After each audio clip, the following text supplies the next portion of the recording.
এই উপহার পাঠিয়েছে। আমি কাকে দিয়েছে রাজার বড় আন্দোলন আপনারা জানেন এবং বিবর্তন একটা অনবদ্য ভূমিকা চলেছেন আজও না বিবর্তন না ঠিক আছে, বুড়িগঙ্গা আসলে নদী আন্দোলন বড় কথা নয়, নদী সংস্কার হবে, কিন্তু সেটাকে ধারাবাহিকভাবে ধরে রাখা, মেনটেনেন্স, অ্যানুয়াল মেনটেনেন্স যাকে বলে, সেটা দেওয়া অত্যন্ত জরুরি। এটা আমি বলিনি, এটা মানে অনেকেই যারা নদী বিশেষজ্ঞ তারা প্রত্যেকে বলছেন নদীটাকে ঠিক মতো করে ধরে রাখতে হবে। একটু দেখি, সবাইকে দেখান।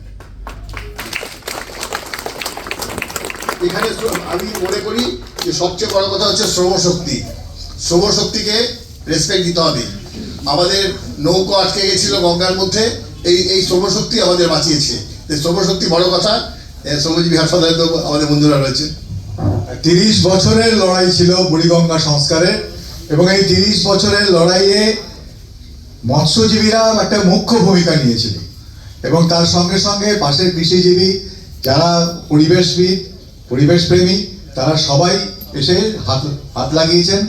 ব্যবসায়ীরা চাকদার যে ব্যবসায়ী সমিতি তারাও হাত লাগিয়েছেন।